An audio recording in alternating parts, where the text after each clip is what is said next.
Our conversation with Indiana Senior High, brought to you by Marcus & Mack, a law firm representing injured people. And he's Principal Wade McElhaney joining us this morning. This is always a lively segment. Wade, good morning. Uh-oh. Are you there? Wade?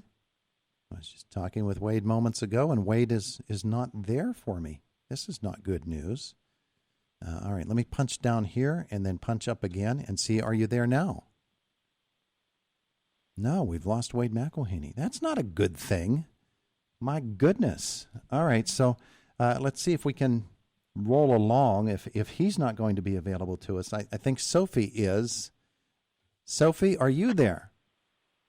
Yes, I am. All right, Sophie, that's good to know because the principal disappeared on me there. I don't know what happened to him, but what are you here to talk with us about for Indiana High today? I'm just going to tell you about everything that we've been working on so far this year. Okay, go right ahead. All right, so I think our main goal this year is probably to bring a positive mindset to school because, we've all been dealing with lots of things now because of COVID. We've all had our own struggles.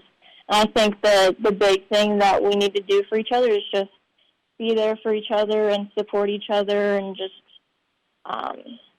bring that positive attitude because I feel like this year's it's really hard on everybody mentally, and we just want to make it better for everybody at school. All right, so that's a lot of things going on with you and with your organization. That's good news.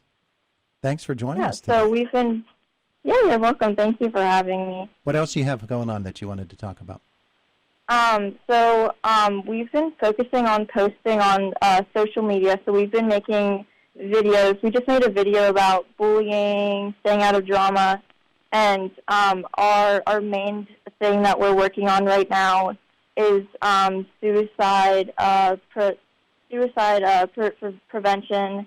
So we made a video just the other day. We were asking students about things they would say to people that may be dealing with mental health. And we've been giving hotlines, any info that people would need for things if they are dealing with mental health, and just telling everybody that, it's fine if you're feeling differently, and you shouldn't feel bad that you're feeling differently and you're upset about things like that. Mm-hmm.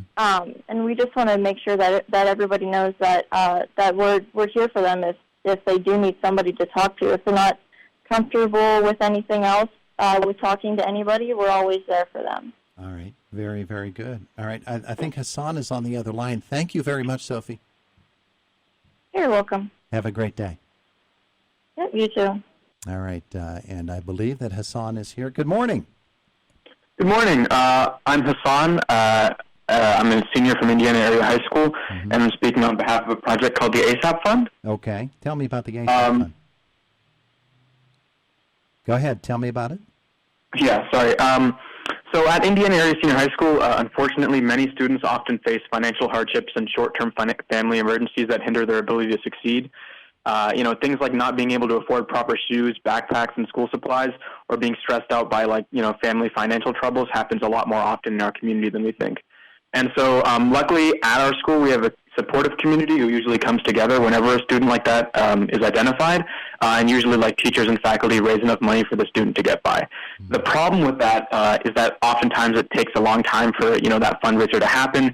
Teachers have to pay out-of-pocket expenses for these students often, and then, a lot of times the students' personal struggles could be, exposed to a level they aren't comfortable with.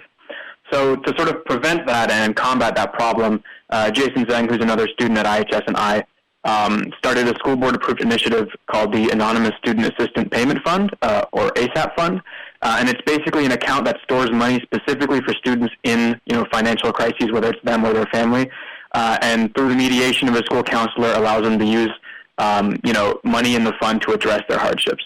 And so since the fund's usage is regulated by our school counselors, we can ensure that only students in need will have access to that money. Mm-hmm. So, through the fund, students will be able to get a lot of financial help, and the process will be very quick, timely, and it's super confidential because the only person who knows about the student's hardship would be the school counselor. So, for example, if a counselor finds out a student needs a backpack that they, a better backpack that they can afford, they can request an anonymous meeting, and then, go with the student and find out, what they can do with the fund, get money from it, and then help them purchase the backpack or whatever school item they need. So we hope that, the fund will help reduce stress and anxiety that many, of our fellow peers feel in these situations, and that it'll build a brighter academic future for everyone.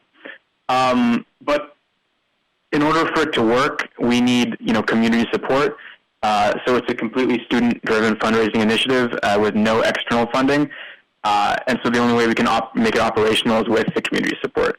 So if anyone listening is able, we'd greatly appreciate any donations, whether it's $10 or whatever you can give.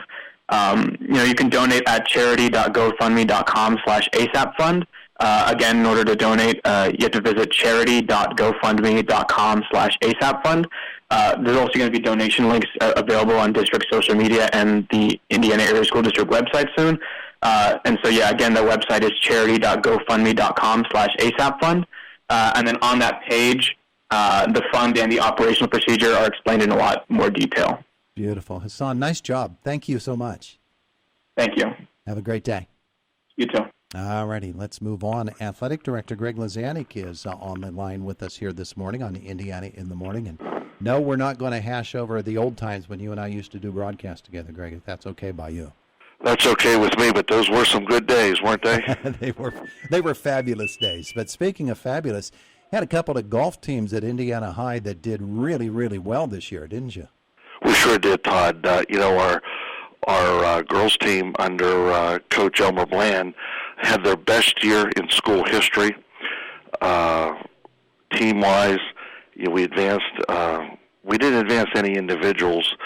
We had a heartbreak on a double bogey on the last hole, and the young lady, if she would have made bogey or better, she'd have been playing at Oakmont in the Whippeal Championship. But our team made it to the team championship, and then the boys team also under Coach Matt Reed just had a great year. You hate to talk about the losses, but here's how good we actually were. 5 kids score. We had, for all you golf fans out there, we had 4 of the 5 boys break 40. Our 5th guy shot a 40, and we lost by 4 strokes to Penn Trafford that night. But that just shows you the competition that both our boys and golf teams played against. The boys had 2 freshmen and a junior that led the team, but we had an absolutely great season on the golf course this year. Absolutely. I mean, it was just terrific stuff to follow those scores as they came in. I appreciate so much as well that the folks at Indiana are doing such a great job getting the scores and the highlights to us so we can pass along to folks all about these great achievements. Athletics at Indiana High, we think about the COVID-19 era and how they are affecting school. They affect athletics as well, and there's a lot of people doing some really hard work to make sure everybody's safe through the athletic programs too, aren't there? There sure are, Todd. And it starts with the administration that is permitting us to have athletics, in this pandemic era, and we have learned in Indiana that athletics is a privilege. It's not a given. For years everybody just thinks high school athletics will be there, that it's a given, and it is a privilege. So from the school board to the administration, down to the coaches, and then of course, that's where the rubber meets the road with the coaches and the athletes. We do have some pretty stringent rules here with masks. We wear masks in practice here in Indiana, and it's been a team effort. It really has, and so far so good. A incident here or there, an isolated incident, but we're getting through this fall season, and it's just been a great experience for our student athletes. Indiana Senior High Athletic Director Greg Lezanic with us this morning. So the fall season still have a ways to go, but in the meantime, you're gearing up for the winter seasons, and I know that can be a challenge, especially when you consider facilities that are in use for one sport and another team sport uses that same facility. But those things are all being worked out. How's the schedule look for you and for everybody else as we're thinking about the winter sports schedules getting rolling? Well, as we roll into winter sports, Todd, the COVID at least I thought it was a pretty big challenge in the fall. It's even a bigger challenge as we come into the winter sports because of social distancing and some HVAC issues and things like that. Our gymnasium is our cafeteria this school year, and I don't really foresee that changing in the future. So we are going to have to try to run wrestling, freshman boys basketball, JV varsity girls basketball, and JV varsity boys basketball out of our old gymnasium. And that, and then that trickles down, Todd, to, the gym availability also, is extremely tight. We're probably going to have some practices at the junior high school, but it trickles down to our elementary programs, both basketball and wrestling. We got to get the cheerleaders in there. We got to get the dance team in there. So, the athletic office, we face some definite challenging, in scheduling of our facility, and that's even before we try to schedule all the games in the gym. Oh, gracious. So your work is cut out for you. Greg, thanks so much for coming on with us today. I appreciate that. Thanks, Todd. Anytime, buddy. Have a good day. You too. We'll see you. Bye-bye.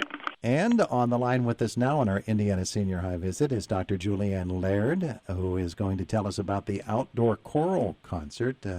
And good morning to you. How are you? Good morning, Todd. We're so glad you could have us on today, and we thank you very much. We are so excited. We've got a concert coming up. First that I know of its kind will be at the football stadium on Thursday night, October 29th. But it is, of course, because of the spectator limit, it's not open to the public. It's only open to a couple people, every student's family who's in. Mm-hmm. Mm-hmm. So folks can still enjoy the concert, though. They can still enjoy the concert, though, can't they? They sure can. They sure can enjoy the concert. And so we're happy to have that opportunity. We haven't heard about anybody else doing any concerts like this. We'll all be wearing masks, and we'll be socially distanced.